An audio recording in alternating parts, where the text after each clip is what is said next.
took an axe, gave her mother 40 whacks. When she saw what she had done, gave her father 41.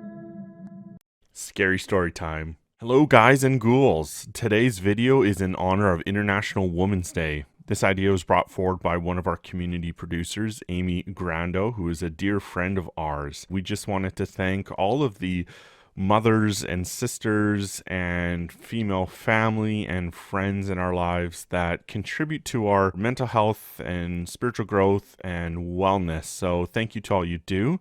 We are going to cover a spooky story in honor of International Women's Day, and this one is surrounding, if you couldn't guess already by the nursery rhyme at the beginning of the video, Lizzie Borden.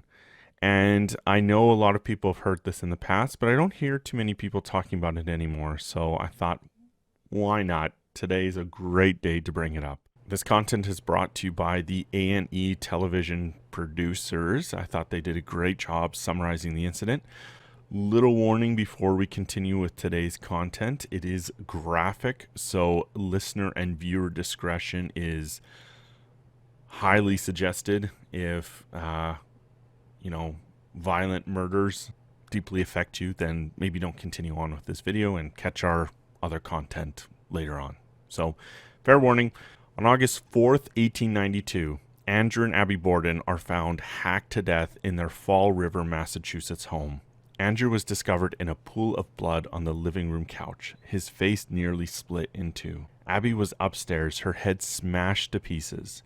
It was later determined that she was killed first. Suspicion soon fell on one of the Bordens' two daughters, Lizzie, aged 32 and single, who lived with her wealthy father and stepmother, and was the only other person besides their maid, Bridget Sullivan, who was at home when the bodies were found. Lizzie Borden was arrested and charged with a double homicide. As a result of the crime's sensational nature, her trial attracted national attention. Lizzie Andrew Borden was born on July 19, 1860. Her mother died when Lizzie was a young girl, and her father, who became a bank president and successful businessman, married Abby Gray, who helped raise Lizzie and her older sister, Emma.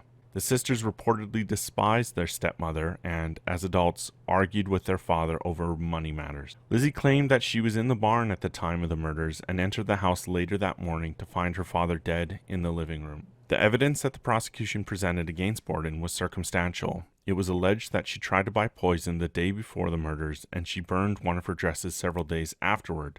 And although fingerprint testing was becoming commonplace in Europe at the time, the Fall River police were wary of its reliability and refused to test for prints on the potential murder weapon, a hatchet found in the Borden's basement. The fact that no blood was found on Lizzie, coupled well with her well-bred Christian persona, convinced the all-male jury that she was incapable of the gruesome crime, and they quickly acquitted her. Lizzie, who inherited a substantial sum after her father's death, moved from the murder site into a different home, where she lived until her death on June 1st, 1927. Today, the house where the Borden murders occurred is a bed and breakfast. Despite Lizzie Borden's acquittal, the cloud of suspicion that hung over her never disappeared. She is immortalized in a famous rhyme. Lizzie Borden took an axe and gave her mother 40 whacks. When she saw what she had done, she gave her father 41. So that is our focus for International Women's Day. I hope it brought you a little bit of suspense and intrigue. Hope you have a wonderful day. We'll catch you later.